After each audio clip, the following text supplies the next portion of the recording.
a look. I would say so, too. If you're going to play the Ziggs, probably take that one away. And what then do they give up, right, as far as these bans are concerned? Last time around, it was Ivern, Tristana, and Maokai. Maybe one of the trees takes a step off the bench, and they try to play around it that way. The Rumble still going to be banned away, I imagine. Rumble, small device, still probably going to be the bans out from KT. Makes a lot of sense when they are on the red side.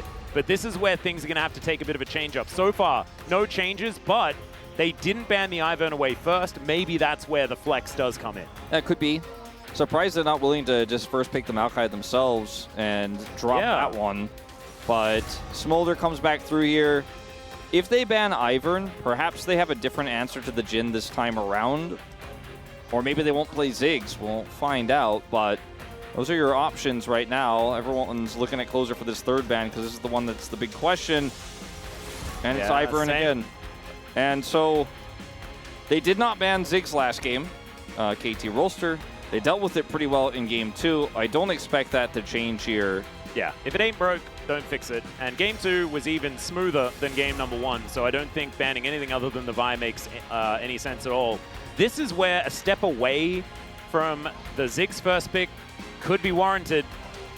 But looks like Henna is desperate to find his second win on this champion of all time. It looks like we're just going to run it back. I mean, Ziggs comes through. It's a pretty easy angle to grab that Jhin one more time. Yeah, I think Jhin Lilia is very, very strong. The draft wasn't necessarily the issue, but I don't know if you're going to be able to play this comp way better suddenly after Game 2 here for B&K. So I'd like to see some changes. But so far, just the Skarner. Maybe they deny the Cassante themselves, pick that one up.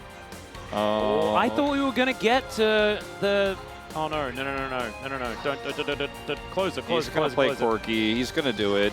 Because, I mean, Corki has lost the last 9 games in a row, or something like that. It is absurd. I mean, no one is really... Our top teams weren't picking it at all in the finals. I mean... Outside of Chobi. Yeah. Well, I mean, like, Hanwha won without picking it a single time. So, either way, it is locked in here. And once again, we'll see the Cassante. Can ban the Yone away this time in second ban phase and try to deny that from BDD because that was a huge part of some of those team fights. As I think if you're KT and you want to put Jhin in the top lane, you're happy for Clear to be on Gnar again. They will not ban that away. Nope. Banning the Azir once again, especially in a time where Korean teams really do not like to play AP mid, AP jungle duos. Still feels like not a wasted ban, but certainly not a powerful one. It's a respect for BDD. Final ban. Will it be the Yone this time around?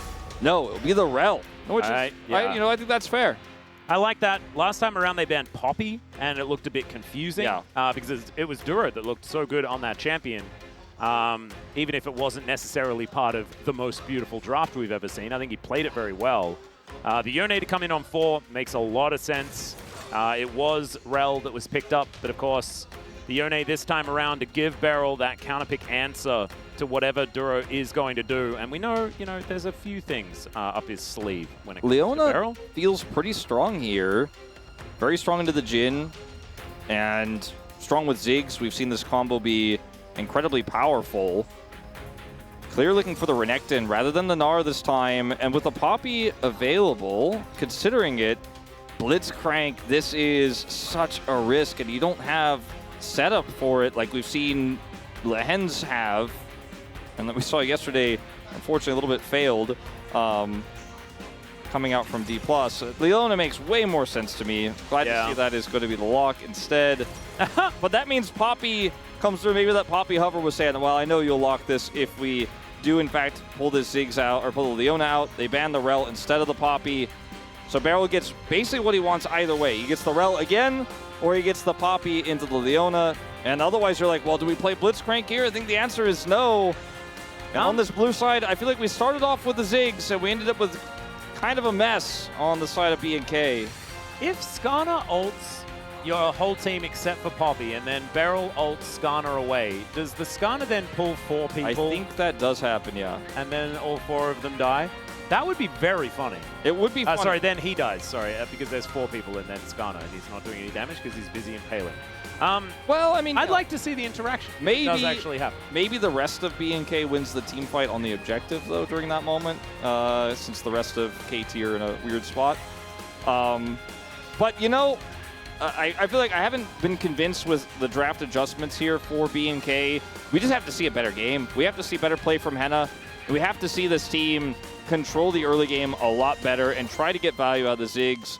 Maybe the Renekton, you know, you don't see a huge collapse there on the top side. Maybe if Deft sticks around, there will actually have threat here. Raptor playing towards that could punish the Jhin. There are adjustments they can make in-game with a draft that's nearly run back. But for KT, if it ain't broken, don't fix it, is the answer here. Yep, and I think it's a decent mantra to go by, and they have got 3 more lives left in this series. Just 1 win, and they get a date in the Telecom War. Let's do it.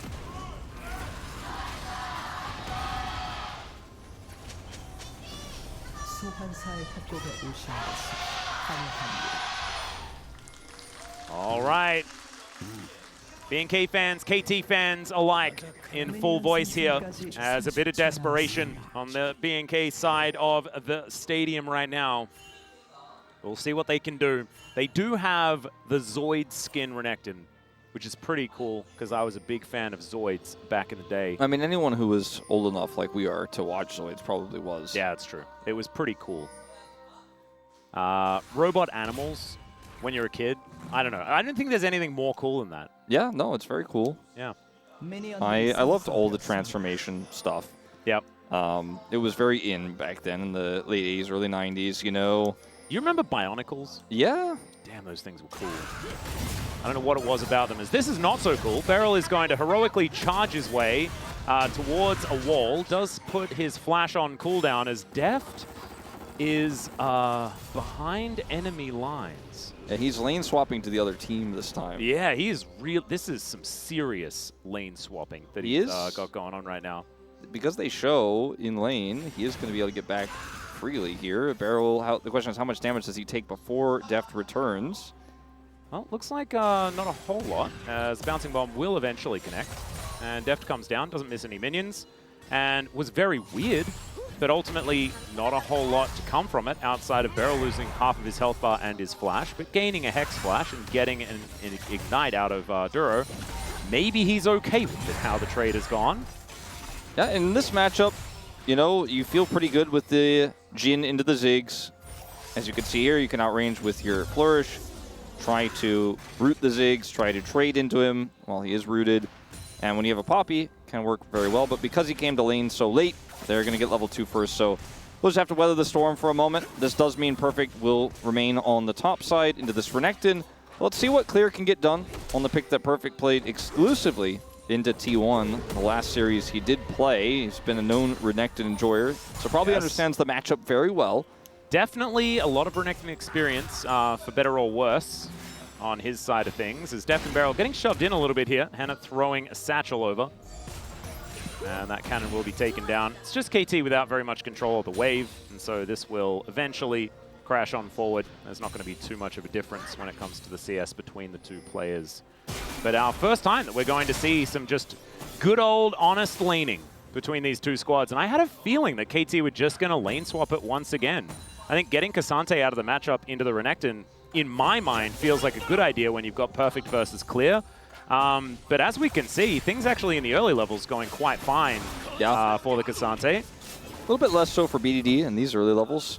Yeah, he is sub 100 as Ingo's closer looks for the angle. Is going to be Valkyrieing forward. Is now Perfect going to be there. Flashes in to try and find the angle, but no other Q is going to be there, and Clear holds onto his flash.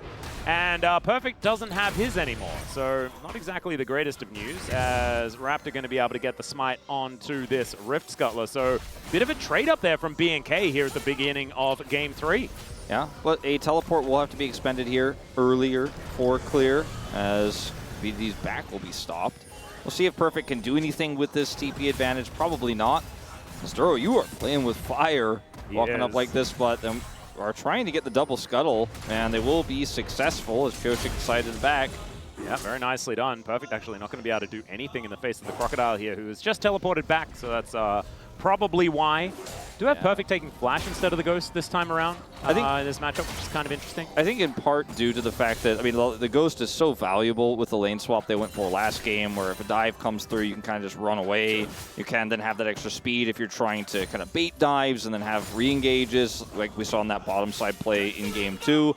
The Flash is really useful into, you know, a target like Ziggs, like Corki even as well, if he uses his Valkyrie to just get that extra latch onto somebody, Q3 them, or all out them, and is going to be relatively valuable into the Renekton just to get away from him. If he does decide to all in, or if they do look for dives on the top side, a bit of a different story than laning into a Ziggs in that ranged matchup. Yep. The Ghost is going to be more valuable. Maybe that Flash should have tipped everybody off early. That was likely not going to be a lane swap this time around.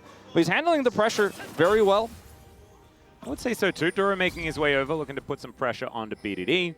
The only real lead that we see is Raptor having 2 camps in advantage, and there being some flashes down on KT's side. Otherwise, all is quiet on Summoner's Rift once again in this early game. It's sort of been a theme here today, which is not what I was expecting.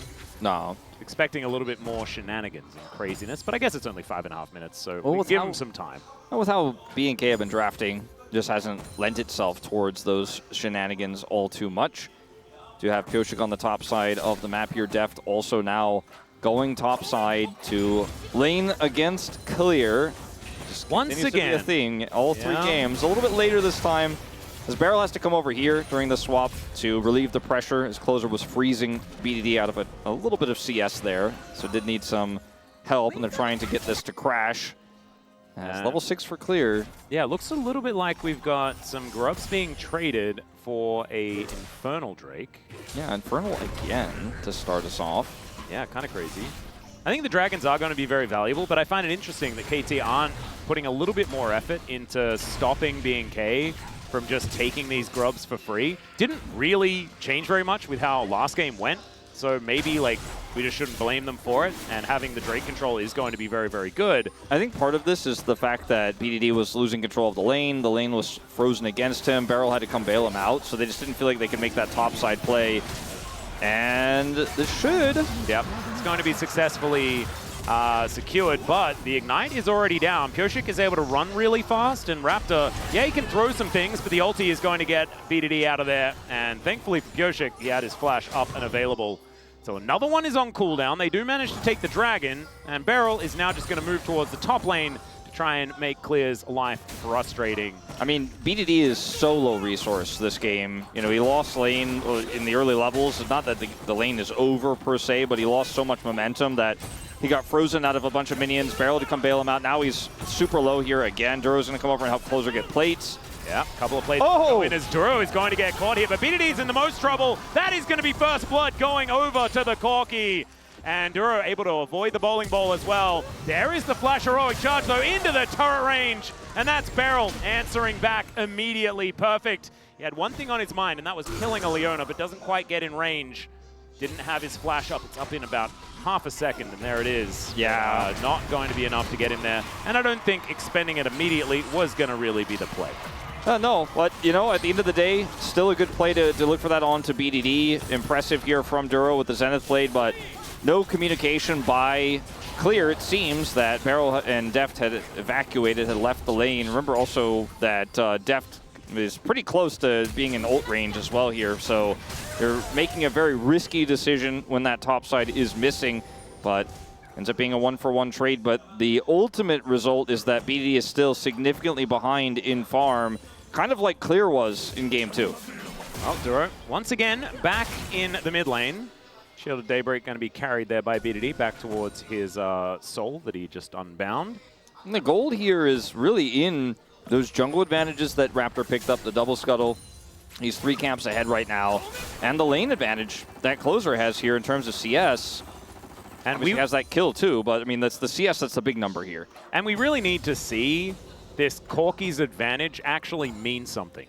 Because we've seen Corkis get ahead many, many times. There was even the series yesterday, right? Yeah. Where Showmaker was 8-0 or something on a Corki that still lost. Even though they ultimately won the series, it wasn't one of these, oh, well, Corki is just still fine. I feel like there is a little bit of an issue with getting him over the line later into the game, as Beryl is going to get solar flared.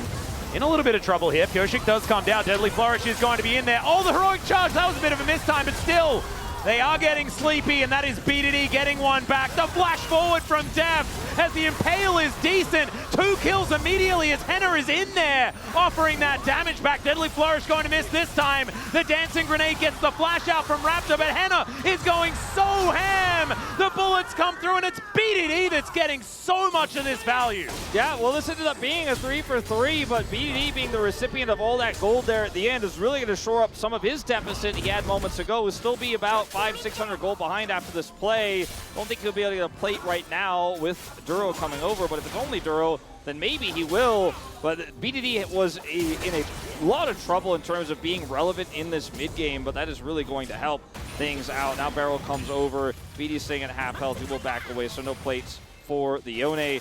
But look at the control right now that BNK have, and that's why Duro is like, okay, I have level 6 advantage here. I can pull this off, but Poppy is just so tanky. And with both Yone and Jhin, I mean, this is the real combo. They can engage and assist these plays where you think you have an advantage from so incredibly far away. BDD does it twice with his ultimate and with his Q3, and he just kites back. Now Henna comes over here, Def flashing aggressively. You know, it was a big problem here and part of why he goes down ultimately, but BDD will trade it back, so ends up picking up 2 on the play. Wild game. This is the action you were looking for. This, yeah, you thought this was going to look like, and I think it has finally devolved into. And now that's 6 grubs for a Ziggs team. So last time it was 5 that they managed to get, couldn't quite get over the line. Maybe 6 is going to be the ultimate backbreaker for this Ziggs to be really, really powerful when it comes to taking down these turrets. Needs to get some spare time with them, obviously, as KT putting on the pressure here towards its bottom side. All right, Pyosik gonna have to flash the Solar Flare. Does get slowed down by it, but should ultimately be able to just run this one off. And he is a pretty slippery deer, so is gonna be able to get out of there. Yeah, and Ziggs has so much power in terms of turret destruction, but really only picked up, okay, hold up. Yep, that's a flash forward. Steadfast presence is good. Watch out, Eep. And Pyosik's going to be able to get out of there. Yeah. Good ward. That gives them a lot of value. A lot of advance notice on that. And he will get away, but his backs are, or these backs are delayed. And this is what I was going to say. Henna, you know, he didn't get a lot of plates in bottom lane, but now he's in satchel range of mid. Yep, while KT were kind of floundering around that play towards Dragon. They will lose both the Dragon and the mid turret here as the Ziggs with all these grubs and that satchel is starting to get money. And it's not just the plate value that Ziggs gets advantages with, it's just the whole turrets later on, especially if he gets some time alone with an inner turret, for example, and BNK, if they get map control, that's on the menu. And getting a lot of control around this Dragon right now does even us up for a Chemtech Soul. Oh, Ox, come on, man. It was going so well. Yeah, he's really got to, like, I know it's like game 3 and stuff like that. Like, we've got in, like, we started a little bit later than we would otherwise on the weekend, I guess. But still, man, you gotta keep it together. Yeah. That's okay. I'm sure he'll have an excuse for us as to why the Chemtech Soul was let through. Let's talk about what it means. I mean, there are certainly some uses for it, although not as many as some other of the compositions. I think if you were talking about the Seraphine comp from earlier on, theoretically that could find an angle. It's pretty good for Yone. Yeah. And it's okay for Cassante because it's very difficult to kill him. He goes sub 50% health. Those resistances are going to make him frustrating to deal with. To a certain extent, same is true of the Skarner and the Renekton, but, you know, I mean, like, it's not horrible, but it's definitely not the highest value, and it's a trade 1-1, so I think we're going to see a lot more top-side focused plays like we are now. Yeah, that's a great heroic charge to interrupt the charge from Trade. Knock up the ulti, and Raptor is going to be executed by the turret. Gorgeously played from BDD and Barrel Duro with a sidestep, but he's still going to get sleepy. And Pyosik doesn't even need to press that button because KT just pile in on top. That's a big advantage to be pulled up. Not enough to get them back into the game on even footing. Still a good sign here for the team with match point. Yeah, Raptor and Duro down flashes. Fortunately, Raptor's flash is coming up just now as Perfect's going to come down here and try to prevent some of these plates from coming over as Closer TP's in. Yeah, wanting to deal with the wave more than anything, but the Void Might's going to be there as well. Yeah, the 6 scrubs really coming up clutch in this moment. But that last play, that last fight is BNK trying to make a proactive play on top side, but KT just playing the map better again, and all that CC chained into what is a relatively tanky Skarner isn't, you know, it's going to be enough to let the turret do the real heavy lifting. Oh, over the wall goes VOD. He's playing so aggressively this game as Duro just trying to run his way out the Mega Cone. He wants to get there, but he's not going to be able to. It's Beryl that finishes him off, and he'll take the cone out. That is going to be Shelly picked up. Closer, able to get that shove on that bottom side. Certainly high value there.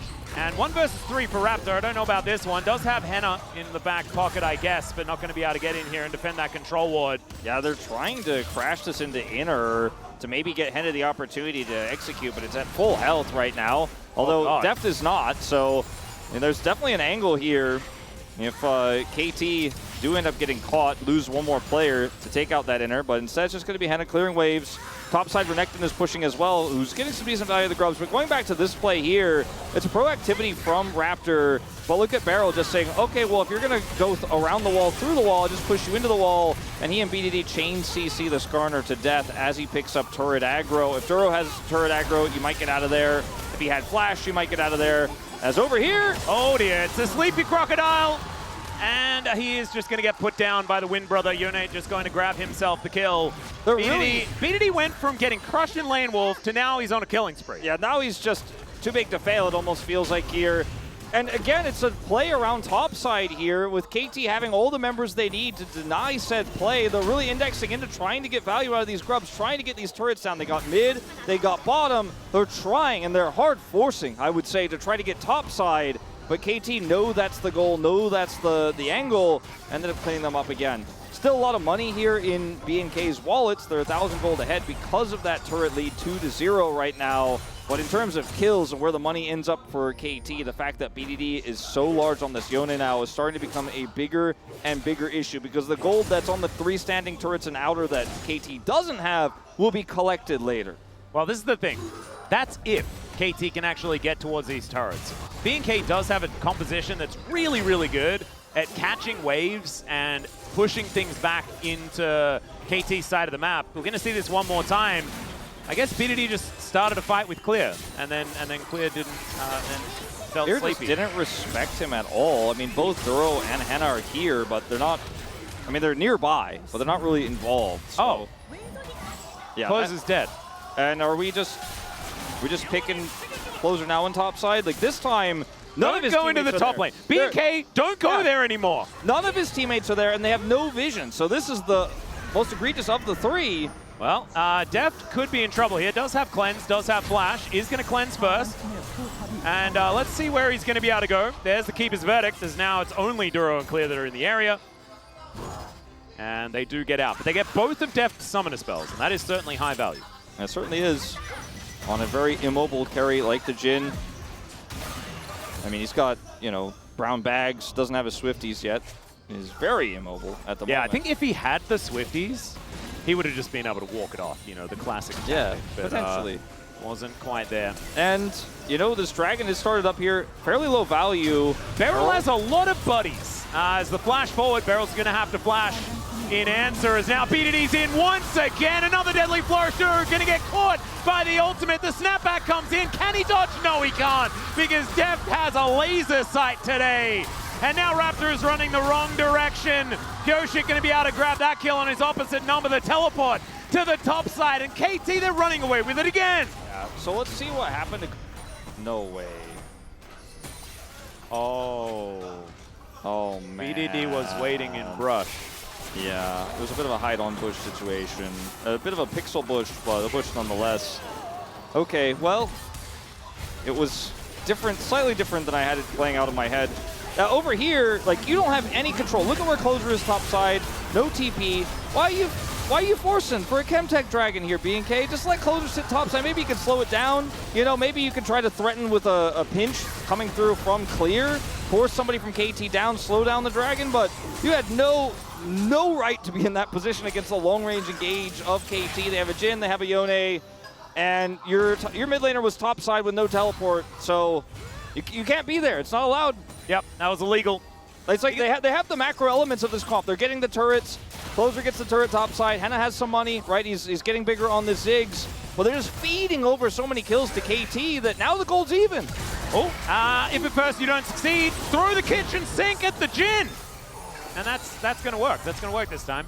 Yeah, the second time they will succeed, actually. Yep. They get the summoner spells, and then they get the kills. That's League of Legends 101. Yeah, that's what we just set up for. You were like, wow, 2 important summoners. I'm like, yeah, he's pretty immobile. Yeah. And then they do it again. They get him this time. So that's a bit of extra money going over to the Ziggs. 3 kills for Henna now. And now they're trying to push that inner. Now they're really trying to force this one. And this time it's safe. Well, Beryl looking for an angle here.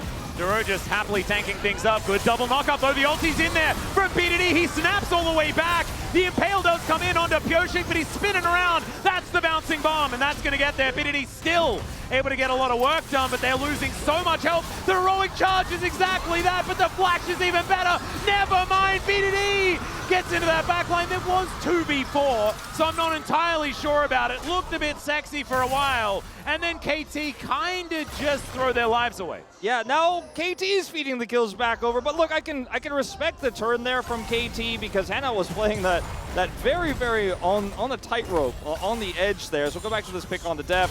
Very self-explanatory. Blast Cone with Mega Cone here on this Rift means that Def perhaps forgot that was an angle that could be taken. They had no vision there. But going back to this, like this is the time where you can just really hard force as BNK because you have vision to support this play. Now BDD's knock up here into his ult is fantastic, but the Impale turns things around. And at this moment for KT, be happy with the fact that you saved the turret.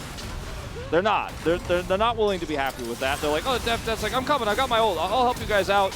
Flash here from Henna at the last possible second. BDD can't follow him over the fat wall. So he ends up getting turned on and taken out here as well. And Deft is not involved on the play. If they could have bought enough time for Deft to show up and open up the curtains, then maybe that could have been a quadra kill. That's, there was a lot of money just walking away there, I imagine, in KT's mind. But now BNK are feeling like maybe it's time for the Baron because they have moved up to a 2,000 gold lead on the back of that play thanks to all of these turrets, you know, the grub power that they do have. And BNK haven't started it up just yet. It did get angry at Raptor there or like does a lot of damage. It's 21 minutes into the game. I don't know whether this is really Baron time, let's be honest. They just don't have a ton of control right now. Pyoshik doesn't have flash and this ward is... That's really value. Yeah, there is a control ward at the back of the pit. So BNK knows they can see exactly what's going on. Shield of Daybreak onto Beryl, who's just happy to get in there with his Hex Splash. Mega Cone is up. The Baron is still going down. Are we just flipping? I mean, BDD has to teleport to get on in here if they want to make something happen, and now the teleport is going to come on through. Curtains have been called now. Closer slowed up. Raptor as well, taking a bullet. Beryl actually holding on to the Baron, but it does finally reset as the Mega Inferno Bomb goes down. Beryl pretty happy to tank that one, I could imagine. And the Deadly Flourish not going to connect. So BNK successfully get the teleport out from BDD, but perfect. He has his still up and available.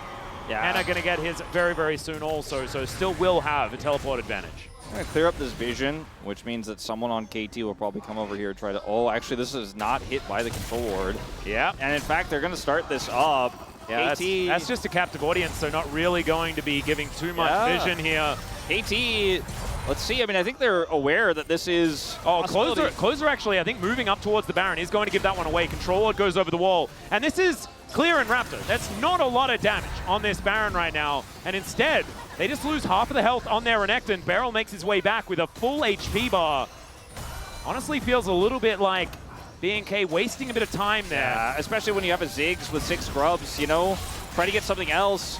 Oh, this poke really starting to land. It's a little bit disrespectful, I feel, to KT to just start that one up and be like, well, maybe they'll just be slow to respond. They've been so good on the map in the second and third games of this series. And now they do not have Dragon Prio. BD is just ripping through this one. Yeah, perfect. Now coming on over. Deft, pretty good position here to keep himself safe. And Clear finally finds the wraparound. Beryl gets on in there. The flash forward from Duro. He finds the solar flame, but the watch out heap is so good. And they split up the fight with the Keeper's Verdict. Beryl going down solo. He will fall, but it does not matter. KT will still win the fight. A lot of damage for Closer in this fight, but not effective damage, not damage onto the right targets here. As KT, the game plan was very clear. Push the Dragon low after BNK, pull off of Baron, and then look for the Keeper's Verdict to have the numbers advantage. So one fight without a Yone ultimate, without a Lilia ultimate, without a Jhin ultimate. Beryl's sacrifice is well worth it here. Look at Beryl just denying Raptor entry to the pit the best that he can, and they still end up getting the knockaway on the Renekton. Yes, Raptor gets in, but he's not able to secure the objective. He's going to sacrifice his life. Traded for barrels for this. And Closer, yeah, he did a lot of damage to a Cassante health bar, but I don't think Perfect really cares, as these fights have just been so poor for B&K throughout this series. They're just never able to set up the way they want to. Yeah, hasn't quite worked out. Goshik as well just finished off his Zhonya's Hourglasses. Yeah, BDD actually keeping up with his Ziggs, and that is within like 40 damage. That's kind of nutty how close they are. But the most ridiculous thing is that Henna has been throwing bombs around all game, and BDD is a melee champion.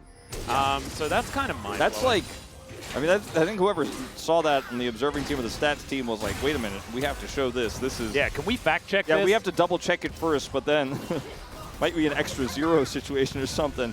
KT now have control of this Baron. They're going to clear this vision out. Perfect has TP. Oh, this angle. He's looking for Henna. Wanted to find it here as Duro moves on over. This minion is going to sacrifice itself, thankfully for Perfect there. As now with a bit of a regroup coming on through from B&K, KT are going to relinquish some control of this one. Yeah, Beryl didn't have ult backup. He still doesn't, but I think once he has that, they can start to continue the conversation. As it looks like Deathcap purchased in TP here for Henna. Big spike for the Ziggs, and they can clear this wave out now themselves, start to threaten. Yep, that's that new hat damage coming on through there. Deft is going to notice now. He's going to press tab after that comes through. Yeah. As B&K going to get to work on this Baron. KT have to take the long way around. The minefield is so dangerous. Beryl has to have a big keeper's verdict here, I think. Yep, information comes in. Still, it's relatively slow. Beryl gets that control ward over. They know exactly what's going on. Mega Inferno Bomb on Pyoshik right now. And this is going to be a 50-50. Let's see who manages to get it. It's Pyoshik! Gets that smite off. The all-out comes through as Closer's in so much trouble. Oh, it's the wrong time to take a nap, but he had no choice as the curtains are being called. But I honestly think the show is already over. Bowling ball comes down, and Beryl, he doesn't have flash, so he's not going to be able to get the flash heroic charge this time. But KT, I think they may have just broken open the game with that steal. I mean, Beryl, ulti through from B2D. A little bit angry. I think Henna may have pulled ahead on that damage done number. As now that heroic charge to come in after the Hex Flash. That's just going to get Henna out of there. The Impale going to do absolutely nothing. BDD snapping back anyway. And the inner turret will be falling down. How much more can KT get from this Baron? I mean, they're going to be able to get a lot. Jin in the top lane. Deft is taking out that inner as well. With that Baron buff, does a ton of damage at the stage. So 2 turrets here, 2 inners worth of gold. BD is going to pick up IE, and Deft looks like avoids the bomb. Now watch Beryl. Raptor smites early because he's in trajectory here to the bowling ball situation, the bowling alley Baron pit. Yeah. Of getting Keeper's Verdict, so has to smite early. That means Pyoshi gets the secure, and you just didn't have control. Frankly, B&K, you didn't have control here, but they felt like they had to do something. They had to hunker down on this, and oh dear. Oh God. They're closing in. Beryl and Perfect going to bring up the rear. Deft was kind of by himself because of that. Now BDD is going to make his way in. Deadly Flourish. Deft can still affect this fight. The flash over from Clear should mean that the Jin goes down, but they've already traded 1 for 1. There's still plenty of damage, but can they actually land it? The answer is yes. Clear going to go down first. Perfect tanking it up, not going to be able to get out. It's messy, but that's exactly how KT likes it. Flash out from Raptor to try and keep him alive. The snapback comes in, the crash is decent, and another heroic charge. Henna trying to walk his way out. He ain't going to be able to get out of this one. There's the ace, and KT, it's just another step towards the 3-0 and a day with destiny in another telecom war. That's right, and BDD 8-2 and 10, nearly 10,000 damage to champions in that last team fight. Oh my, what the, that is illegal. 34,000 damage. He has out damaged the Ziggs. Again, he picked up IE right before that fight. And look, Deft looks like maybe, okay, is he in danger? He has Cleanse and Flash, so he can buy the space here, and I think the trap set by B&K was a decent idea, but Deft can impact the fight from range, and then look at BDD, gets a knock up, turns to Duro, snaps back for the kill, turns on to Clear here, rips through his health bar while Perfect just holds the door on the left side of the fight, gets pulled in by Raptor, but he doesn't care. as the real damage dealer is BDD. Flashes in here for the Q3. BDD everywhere in this fight. A player who was massively behind in the laning phase, but be careful of who you judge in the laning phase. Oh, because if you give this guy gold, and they did, they funneled so much gold into him by over-forcing plays on the top side, he suddenly became a god in this game. And the gold lead here speaks for KT's advantages. It fell off a cliff. Yeah. It really, like, we really got to the coast on that one. Straight off the edge. And KT are really running with it. 5,000 gold lead now, as they don't have Baron anymore. But still, I mean, look at this gap. Like, the woes of the Corki will continue by the looks of things. And even though the early game did go okay, just like okay is not good enough as the curtains are being called. Looking to try and break through some shields here as BDD finding that flank angle and just holding these curtains. And there it is. So not really too much going to occur there, as we've got a Chemtech Soul, ladies and gentlemen. We'll see how valuable it is going to be. But even Pyoshik doing a fair bit of damage now, as you can see. He does have the Riftmaker completed, 3 items for a jungler. Yeah, I mean, without Baron buff and with this Ziggs, it's just so difficult for KT to siege up turrets quickly. Yeah. You know, like, once the minion wave gets through, it can put some damage in, but it just gets cleared so fast. BD is going to have to go into the mid lane. But KT are definitely still in the driver's seat now. For BNK, if they can keep these inhibitors up here, now there's no Baron buff anymore. They have this Ziggs, and I think they absolutely get one team fight here on the Elder. They absolutely get one more chance. I'm not going to favor them considering the massive gold advantage here for KT and the composition of KT and the fact that BDD has 8 kills, has a QSS, and is looking for a GA fairly soon. You know, I'm feeling pretty good about their chances to win said fight. But, I mean, BNK, they need a miracle, and then they're going to have to, of course, reverse sweep with KT having side selection for the next 2 games as well. And that's if they win the Elder flip. And by the way, there's still inners up, so the Elder flip might not even, it's probably not going to be a flip, but the steal that needs to happen, the team fight when needs to happen, then needs to maybe be followed up by another team fight because of all the structures of KT. Like, there's a lot of ifs, but they, I think, will get that one last chance. They will get that one last fight. Last chance in the series, last chance in this game. And it's going to be around this Baron in 35 seconds approximately. And that's, you know, an opportunity for them to, if they get this Baron, to set up for said Elder. And that is a decent bowling ball there from Pyoshik. Yeah, Barrel. They're going to set up the sleep. Dura going to get woken up, but it is a bad dream, and it turns into reality. He is going to fall. It's a 1-for-1 as far as these supports are concerned, as BDD not quite able to find the angle, but clear. He can't get out of there. The pick-off from Perfect is so good onto Henner, and he's just executed by BDD. He snaps back, and he's going to snap towards the deciding match for Worlds against T1. And if I was a T1 fan, I honestly wouldn't know how to feel. But this KT, on this day today, looked really, really good. If KT plays like this in these last 2 games, we'll forget about game 1 for the moment being. If they actually play like this, I think they should be scared. I do not think it is going to be the walkover we thought maybe it would be after watching game 1. KT, we didn't know what their form was going to look like going into today, but now we have our answer. And BDD this time leads his squad from a deficit to come back and smash this game. Extremely punishing from both BDD and Barrel this game.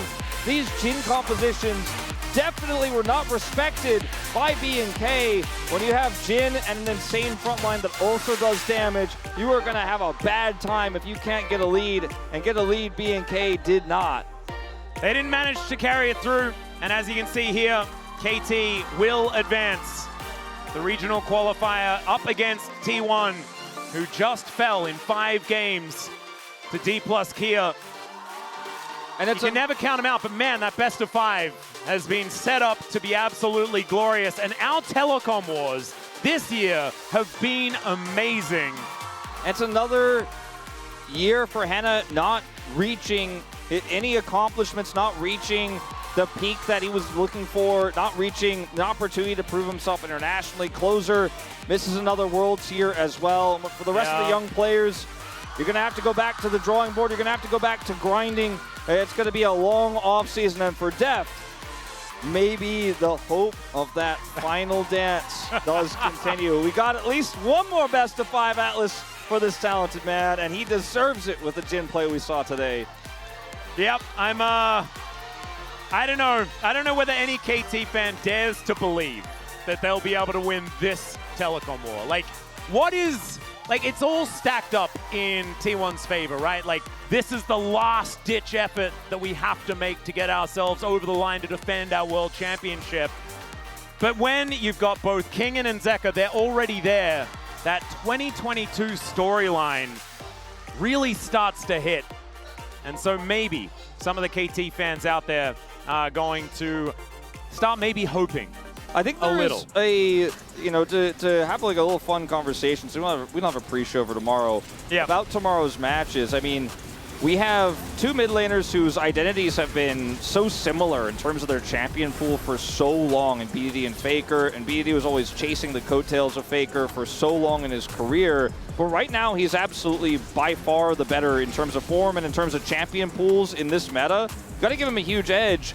And when both bottom laners like to play the Jhin, but not really the Ziggs, how relevant does the Jhin become? I think with the team that can play the K'Sante, Yone, Jhin comp, I'm leaning like KT side on that champion pick. So I think KT coming into this, if they have the same opportunities in draft that they did in this series, they could make a real case to win tomorrow. I think it's going to be about how well T1 prepares and if their draft adjustments are much better than BNK's, because frankly, there were almost no adjustments for BNK between game 2 and 3.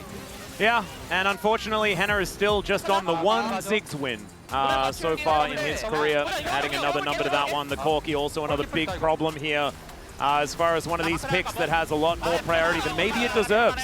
I know that there have been a lot of fans out there that are pretty upset about seeing this Corki over and over again, and I'm starting to see why. And this was pretty heavy wallets in these ending moments here, but hearing from KT, the best friends club, as they celebrate their way up this mid lane and their way towards another date with Destiny against T1. I just want to see BDD's damage. He's got that wry smile. Yeah. He's got that smile, that BDD smile. He's going to let it go through here now because, I think he knows that he hard carried this one. I think he definitely does, and I think hard carrying, again, from a deficit that he had in lane, is really one of the best feelings you can have in League of Legends, where you kind of had he didn't like get crushed, but you feel behind, you feel like, oh, I'm not going to make the impact on this pick that's so important for our comp, and then you do. And to be fair, BNK kind of funneled him a ton of gold with those plays topside trying to force the Ziggs. 39,000 damage, over 1,000 GPM on Yone. Crazy. That is probably one of the highest DPM numbers I've seen on a Yone since Chovy crushed BDD on Yone my God, 5 years first ago. Time, yeah. Which was probably one of the most brutal games in BDD's career. And to have a game like this then afterwards is a lot of catharsis. So huge congratulations to KT. Very sad to see BNK leave, but hopefully these young players get it together for next year, and there is a bright future ahead of them, I guarantee it. And now it is time for us to throw it back over to the space to break down the last game in this very quick series. Thank you very much, guys. This is Sierra for the post-match interview translation, joined by Deft and Pyoshik of KT Rollster, who managed to get a 3-0 victory in round 2 of the LCK regional qualifiers. They will move up to the 4th seed decider tomorrow. Congratulations! Pyoshik, it was a must-win match today, and you managed to secure a chance at 4th seed. How do you feel? Lately, with all the remaining teams, we didn't really get a good opportunity to scrim a lot of different teams. And despite that, being able to win and secure a 3-0 victory makes me very happy. And Deft, what a well-thought-out gameplay. So how desperately did you want to advance to Worlds? Nothing's different about this year. Just every time I am at the qualifiers, I think I'm pretty much used to playing out my qualifiers, so I think that's why it went pretty well today. And Pyoshik, against BNK FearX today, that's how you got a clean 3-0 victory, and it felt like your gameplay was even more solid today, so what was your main focus while preparing? I can't really remember what I focused on mainly, but I think whenever we're on the stage, we definitely have better concentration. And that in game 1, your Ziggs was open, and you were the Mega Inferno Bomb itself. And Ziggs was actually blind picked on blue side all series, so how would you rate Ziggs? I feel like, yeah, I'm pretty solid on Ziggs. And I feel like there's a lot of teams that have been leaving Ziggs open with the meta currently, and I do always enjoy playing Ziggs whenever the opportunity comes. And in games 2 and 3, you picked Jin against Ziggs and showcased an insane accuracy with your skill shots. So, are you happy with how you played today? Yeah. Honestly, I always have to practice my aim. And I was very careful about my skill shots, and I'm glad that it went really well. And Pyoshik, in games 2 and 3, you got to play your beloved Lilia. So what made you prioritize Lilia over Ziggs and Corki? You know, Lilia, when you take Lilia as the third pick, there's not much counter to her. And today was the day where I thought that Lilia had a really big importance and impact in the game, so I think that's why I went with her. So you faced Skarner with Lilia. So what was your read on the matchup? No, Lilia's really good against tank junglers. So as long as nothing big happens, or as long as we don't make any big mistakes, I knew that jungle would be pretty easy going. And I had a very fun time today. And Pyoshik, 2022, we're starting to see a similar picture that's bringing back some good memories, huh? As for this qualifiers run by KT, what's your gut feeling about it? You know, yeah, we actually ended up winning consecutively all the way to the end, so I am feeling pretty good. It's good memories, and I want to make sure that we relive through those memories and make it all the way again. And deft, with how you pushed through in 2021, 2022, and 2023, deft of qualifiers is a thing now. So how do you like this title? You know, it sounds pretty nice. I can't tell why, but I feel like whenever I am at a clinch and I don't have any more room to lose, I tend to do so much better. And Pyoshik, at last, tomorrow, you will battle T1 with the last spot for Worlds, the 4th seed on the line. So you're aiming for your 3rd consecutive Worlds. No, I do feel like T1 does really well. So as long as it goes well for us, I think we definitely have a good chance to win. And although we only have one day to prepare, I want to make sure that we show a great performance and display and get a good outcome for tomorrow. And Deft, it would be your 9th consecutive World appearance if you make it. A record for the most World appearances. So what mindset will you go into tomorrow with? You know, before I take my leave, I really want to go on an international tournament. So, you know, I just gotta say, I will just have to win no matter what. And that's the end of the interview from Deft and Pyoshik. Looking forward to a great Worlds one for you guys. And back to the space. Thank you.